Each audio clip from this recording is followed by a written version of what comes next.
Hey guys, hello friends. So I'm so excited to have you join me today in what's gonna hopefully be a fun little mini talk. What I wanted to do is sort of dive into the heart of something that is really our own wisdom, but it's a wisdom that's concealed by shame and embarrassment. So what I'm talking about is the wisdom of your inner fool. So my goal by the end of this talk is to have you embracing um, really taking in all of these seemingly foolish moments that pepper your lives and embracing them and embracing all of your foolish parts and doing that very fully and very warm-heartedly. For those of you who don't know me, my name is Hedi de Vree and I'm a mind training professional. And I'm committed to showing people that mind training can be easy and fun, and that a strong meditation practice doesn't have to include hours of meditation every day. It can actually be a matter of minutes.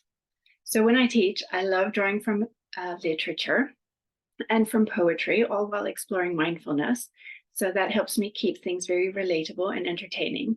And I'm going to be doing that in this talk as well. And then also, there's usually some Buddhist wisdom or anecdotes and modern day science and cutting edge research. So, what I like to do is keep my teachings very grounded in reality, nothing woo woo, flaky, or, well, you know what I mean.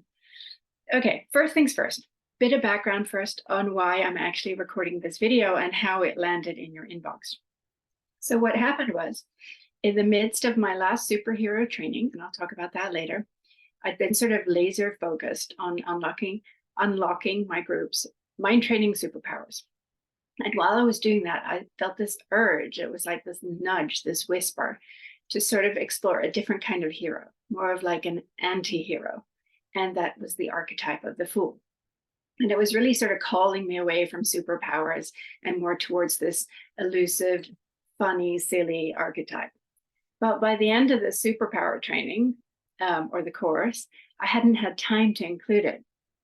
So then I decided to put it into one of my monthly awareness talks, which are part of my Awareness Tribe membership. And I scheduled it for last Tuesday. And I had actually prepared a pretty elaborate session. I had thought it over very meticulously, and I'd had a lot of fun leading up to it and diving into the fool as this archetype. And then it was time. So Tuesday evening came and I presented it. But in this weird cosmic twist of fate, what happened was the universe conspired against me. So there I sat, pouring out these insights on the essence of the fool, but the joke was actually on me. See, at the end of the session, one of the participants pointed out to me that she hadn't actually heard very much of what I'd been saying. And then one by one, the others chimed in, and it turned out it hadn't been her internet connection, it had been mine. So my Wi-Fi, which is like my companion in my online teachings, chose that precise moment to play the trickster. And I had sat there, sort of very earnestly sharing my insights and my wisdom and the tales on the fool, while my disconnected Wi-Fi had this group listening to mumbo jumbo and just shreds of my sentences. So 30 minutes later, I had been speaking really only for my own ears and for my dog, but he wasn't interested. Now, by the time everyone signed off, I obviously felt really foolish. So we know that feeling, right? It had overtaken me. I felt a little hot. I felt a lot silly, and I felt vulnerable, and I felt regretful. But I also noticed that my inner fool was actually chuckling alongside me as I sat with my own embarrassment. And this inner fool was reminding me that sort of in this grand theater of life, the best punchline is often the one you don't see coming. And I had may have been a fool. Yeah, I should have checked my connection at the start of my talk. But my inner fool was totally at ease with it all. It was laughing despite the mishap. It didn't think it was that big a deal at all. And I was really happy, actually, to have my inner fool reminding me that it wasn't the end of the world. And I was also happy that all that material about embracing the inner fool was really fresh in my mind. And so I was able to shake off the discomfort and the shame very quickly. So now what I'm doing is I'm recording this for my membership group all over again. But I thought I would send it out to all of you. And if you stay till the end, I actually have a very special offer for you. So you can stick around for that. So let's dive in. Now, the fool. Close your eyes for a moment and take a moment to remember the last time you felt a little foolish. Remind yourself how you felt and see if maybe you can feel some of that coming back. So we've all been there, right? For me, actually, it was just the other day, I tried ordering a coffee. So I was in this coffee shop, it was really busy and I was in a rush and I was distracted and I needed to get on a call. And I stuck my hand up and I ordered my coffee. And the woman who I tried to order with, she just looked at me sort of quizzically and she said, "I don't work here. I'm going to the bathroom." And I felt like a complete fool. I was utterly convinced that I was speaking to the server, the waitress. And that's kind of a classic fool's mistake, right? Kind of moment you wish you could rewind and redo, and you sort of feel this hot embarrassment come over you. But here's the twist, actually. Our inner fools and these foolish moments can really become our allies. They can become our allies on our quest towards more happiness and more joy and more mindfulness, even more awareness. In fact, if you ask me, I think that embracing our inner fool may be considered an essential step on our path from monkey mind madness towards the clarity of awareness mind. You see, archetypes like the fool, they're not just characters, they're guides, they're models for learning. And in Silence is a Superpower, which is my online mind training course, I use superheroes to inspire us towards more mindfulness. And while we may feel very easily motivated to tap into our stronger sides and then consciously choose to develop qualities from that perspective, today I want to invite you to do the same for the fool. So I want you to see if you can let the fool inspire you and the fool guide you. Now consider this. Our journey towards personal growth and self-discovery isn't just about enhancing our strengths. It's also about understanding and integrating our perceived weaknesses. And in the hero's journey, it's not just the triumphs and the successes that shape the narrative. It's the challenges, it's the setbacks, and yes, it's also those seemingly foolish moments that really contribute to the richness of our experience, to the juiciness of our lives, and to our learning. You could see it really like creating a painting with a palette of very diverse colors, and each color then representing a facet of our being. So while we may be drawn towards exploring vibrant colors, vibrant hues, sort of our superhero selves, things actually become so much more interesting and they become so much more real when we let ourselves add those subtler shades, maybe the darker shades of the fool. So it's kind of like an artist who embraces both dark and light to create depth. We can also weave these fool-like qualities into the tapestry and the landscape of our lives. Now the fool, with its innocence and its openness and its fearlessness, and I'll get into all of those qualities later in this video, offers us a very unique lens through which to view the world. And embracing the fool within is not at all an admission of weakness. It's an acknowledgement, actually, that wisdom comes in many forms. And sometimes it may look more like a jester than like a knight. So let's start by exploring a foolish but very well-known literary character, Don Quixote. So he's the most foolish of heroes. He's actually a 17th century Spanish knight who was on a quest to revive chivalry in a world that had forgotten it. Now, there's one unforgettable scene from Don Quixote that illustrates his foolishness, and you may know it. It's his encounter with the windmills. So in this very iconic scene, he mistakes the windmills in a Spanish landscape of windmills, for ferocious giants. And he decides to engage with them in a battle. And in his delusion, he charges at the windmills with his lance, and he's shouting, and he's absolutely believing that he's on this noble quest to vanquish these evil giants. And of course, the windmills, they're just stationary structures. They pose absolutely no threat whatsoever. So it's quite ridiculous. He's an absolute fool. And as he charges forward, shouting at these imagined giants, it becomes also very comical. But it also becomes a very touching moment that really captures the essence of his foolishness. So you may think he's being silly, or he's having these weird grandiose thoughts, or he's ignorant. You're probably thinking he's foolish when you're reading it. And all of that may be true. But in his pursuit, he's actually showing us something that's much deeper and that is really very beautiful. He's revealing a profound commitment to an inner truth that he really believes in that is defying societal norms. So what Don Quixote is doing is he's reminding us that embracing our inner fool sometimes means staying true to our convictions despite external judgments and despite appearances. And in fact, by the end of the book, he awakens from his foolishness, but that makes him very sick, and he ends up dying from the recognition of reality. And it kind of makes you wonder, is foolish idealism maybe at times more valuable than realism? So let's consider actually another world-famous literary fool, the fool in King Lear. So this fool actually serves as a voice of reason in the chaos surrounding King Lear's court, very unexpectedly. You'd expect the king to have the voice of reason, but it's the fool. There's this scene where King Lear and his men are caught in a fierce storm, and the fool, who's usually dismissed as just a simple entertainer, emerges as the voice of reason and the voice of insight. And what he does is he fearlessly speaks the truth, criticizing the king's decisions and pointing out the consequences of his actions. So while others are hesitant to challenge the king, the fool is fearless and courageous, and he just speaks the truth. He again speaks against societal norms, and he speaks against authority figures. So I think this shows us that true wisdom can be found in unexpected places and can challenge our ideas, the ideas that we have concerning who holds true insight, who really knows. Also, what I love is that in King Lear, the fool is completely unimpressed by power. So that shows us that wisdom transcends conventional intelligence and transcends power. And what he shows us also is that he, in fact, the fool, has far more freedom than those who hold more standing within the court and hold more power.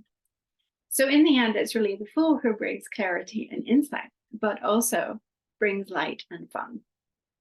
So thanks to great works of literature like these, fools are not distant, laughable beings. We're very familiar with them. We grew up with them. They're easy to recognize. And they're often characters that we can somehow relate to, and we may even know very well. If we let them, they can inspire us to see why they are not just foolish and laughable, but also incredibly wise. And the question then is, why only in literary characters? Why not all around us when we see our friends be foolish or strangers? And why not in ourselves too? Why not embrace our own foolish parts in the same way and let them inspire us? So if you're into the tarot, you know that drawing the Fool card is not a bad thing at all. So I'm not a huge fan of tarot cards, but I do love their symbolism and the metaphors that they offer us. So that's why I wanted to shift our attention for a moment to the magical world of tarot, where the Fool takes center stage on its own card. You may know this card. It has this carefree sort of individual man, a young man, standing at the edge of a cliff, and he's got a small bag in his hand, and he has a small dog yapping and warning at his heels. And I actually have it here for you. I'm going to see if I can share my screen for you. Give me a second. Okay, you should be seeing that now. Oh, actually, what I'm showing you now by accident is the Don Quixote landscape. All right, this one, here's the Fool. So this is the Fool card that you may know from the tarot. And on the surface, this young man, you may consider him reckless or foolish, sort of dancing on the edge of a cliff like that. He looks very carefree and he looks quite naive. But there's much more to him than first meets the eye. See, the Fool symbolizes really the beginner's mind. And this is a place of limitless potential and learning. It's a place of not knowing. So the Fool doesn't assume in any way that he would know the way. And because of this, there's space to learn. So the Fool as an archetype marks the beginning of a journey and urges us to embrace new experiences without the burden of past judgments.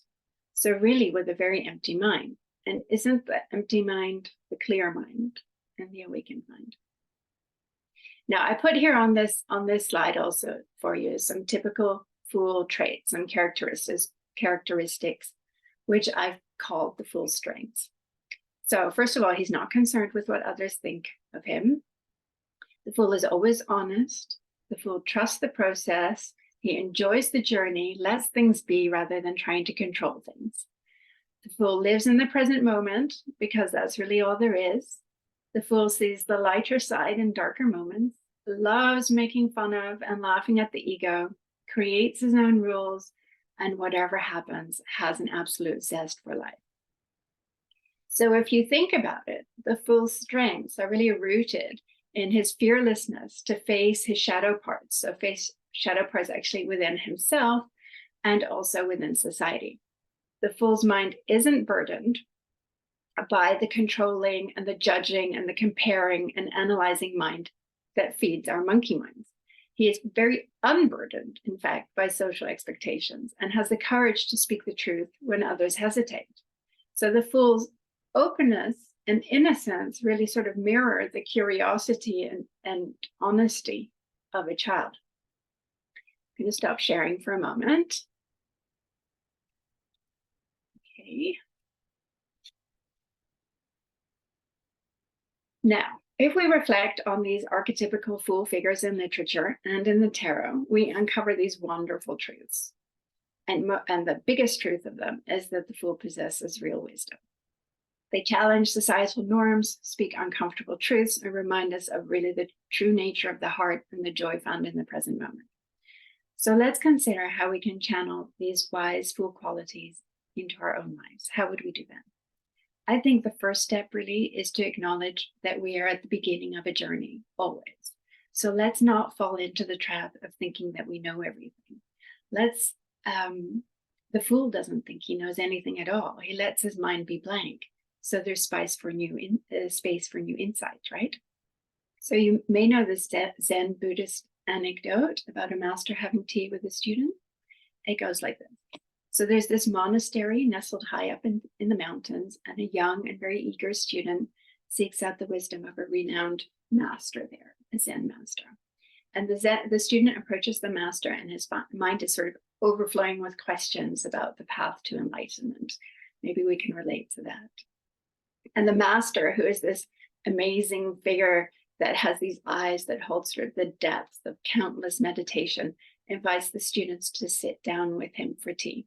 And they sit together quietly in the tea room, and the only sounds around them are sort of the soft rustling of leaves outside and the distant melody of a mountain stream, and everything's very peaceful and serene.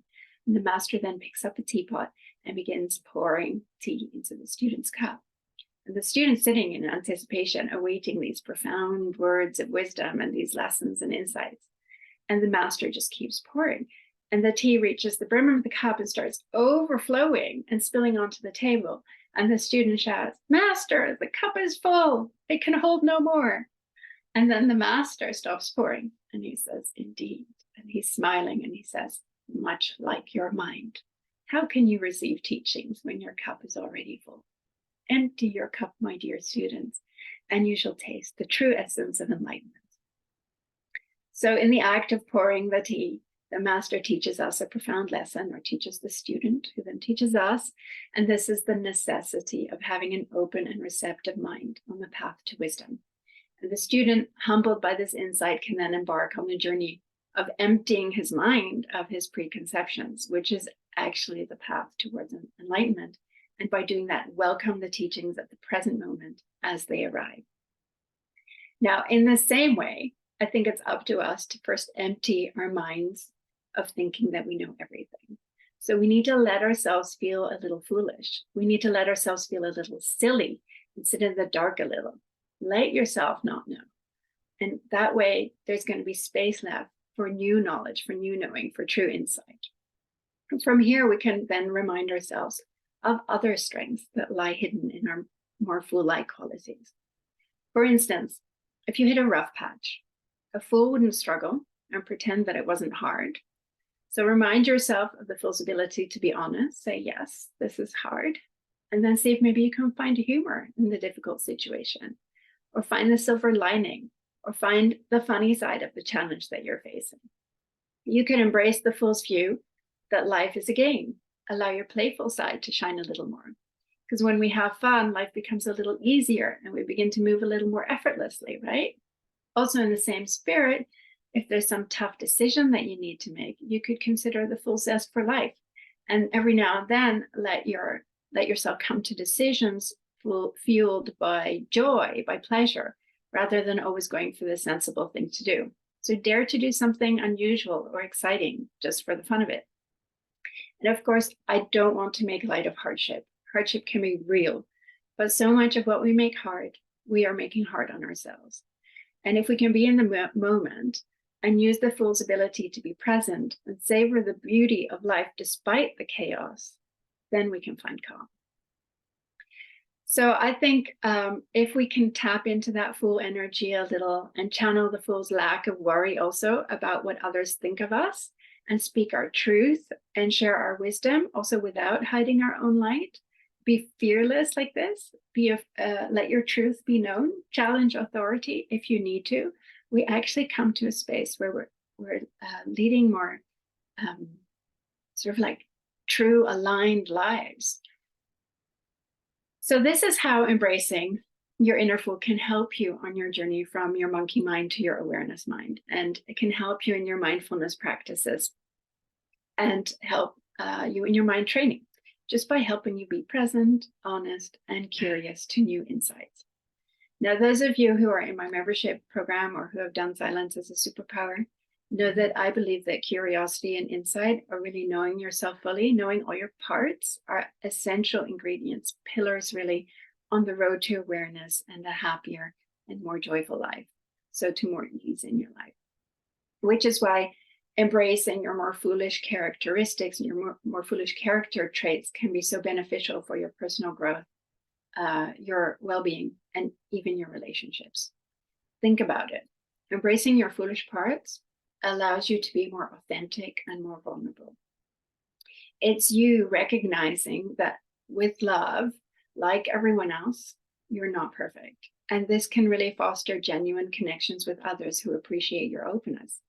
Sharing your own foolish moments can help create a sense of shared humanity, can help create real connection. Others may really begin to relate to your experiences. So, and then accepting these foolish parts also encourages empathy as you become more understanding of other people's mistakes and vulnerability. The other way around. You can become more understanding of other people's mistakes and vulnerabilities when you embrace your own, when you're able to embrace your own. And you then also become more open to feedback, and you're willing to admit when you're wrong more easily. So that means that you're then better able to navigate conflict. Now,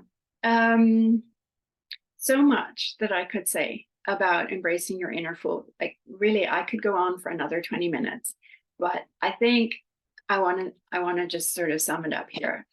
And what I want to say most about embracing your inner Fool is that it's really about cultivating self-awareness, self-compassion, learning from experiences, and then integrating these lessons into a more authentic, compassionate, present, and resilient way of being.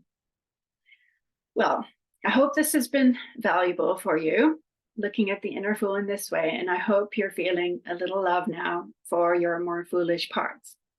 Now, when I started this video, I did promise that I would have a special offer for you today. So if you're interested in more insights and talks like this one, as well as practices, you could jump onto my signature Silence as a Superpower mind training course. I'm going to be running that starting this coming Thursday, with live sessions every Thursday till the end of the year. So that's for the next 5 weeks. And in these sessions, I do exactly what I just did. I take topics related to mindfulness. I bring in literature, I bring in science, I bring in poetry, I bring in meditation practices. And we sort of really dive into a framework that I created, which is based on these foundational pillars of curiosity, insight, which I just mentioned, but also diligence. There's little tools, there's exercises to help you along the way. It's not a difficult course. It requires really only 15 minutes a day from you. And from there, you'll find your relationship with meditation changed. It's your relationship with meditation integrated into daily life. It's based on all my own experience and everything I've been studying for the past 15 years. So as well as these weekly teachings, oh, and by the way, if you can't make it to the sessions, that's not a problem at all. I record all of them and I send them out to you. So you can self-pace the program as well. You can watch the videos when it suits you and create your a whole schedule for yourself that is not the same one that we're on. It is great to be with the others in the course, but it's not a necessity at all. So as well as those weekly teachings, there's also a secret podcast with recorded meditations that you get access to. And just this once, I'm also going to throw in a 3-month access to my membership too. So that's the Awareness Tribe membership program. And when you join that, you can get together in our weekly sits and enjoy community meditation. And within that program, we also have monthly talks like this one on all sorts of themes that are related to awareness and mindfulness. And you'll get that for free if you join now, if you join yeah. So what I'm also doing, and that's the last thing I'm going to throw in, is I'm going to give you a one-on-one call with me during the course so that we can figure out where you are on your journey towards more mindfulness, towards integrating mindfulness in your life and really find a practice that suits you. That session is usually 120 euros for private guidance, but I'm going to throw that in just for fun. And I'm offering all of this just for the next 3 days for only 297 euros. Actually, it's 2 days. So, and usually the value of this is about 750 euros, if I'm adding that up right. So the course is usually 500. The membership would be another 150 for 3 months. And then the session with me. So there are former participants, by the way, who have said that they would pay 1,000 just for the course. It is really that transformative. I have this offer only out till Wednesday midnight, and that's because I just decided this weekend that I wanted to run another group before the end of the year. So there's not a lot of time on my side to let you have a long, hard think about this, and I'm sorry about that. But, and so I get that you may need more time, in which case, don't worry. I'm pretty sure I'm going to run the course again in the spring sometime. I just don't know when yet, and I don't know how the pricing is going to be and if I'm going to add in those bonuses. So, but you don't have to jump in now if it feels rushed. There will be options in the future too. Now, on the side of this video, on the webpage, there's a link towards more information on Silence as a Superpower and the Awareness Tribe membership. That's on my website, and you're on my website now too, I think, as you're watching this. So last thing I want to say is this course is not just about mind training. It's really a journey into the depths of your own wisdom, and a wisdom that often emerges in moments that you least expected. It's kind of like when you fall in love with your inner fool, right? Who saw that coming? Silence as a Superpower is about recognizing really the fullness of who you are, your wholeness, and integrating that recognition with simple practices in your daily life. And it's my mission to help you find more ease in your relationship to meditation and in your relationship to yourself. And that is really what I have built this training to do. Now, that's all for me. Remember, if you want that crazy deal, act fast. I want to thank you for joining me.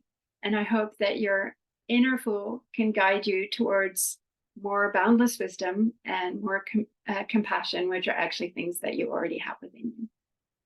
Signing off, lots of love. See you soon.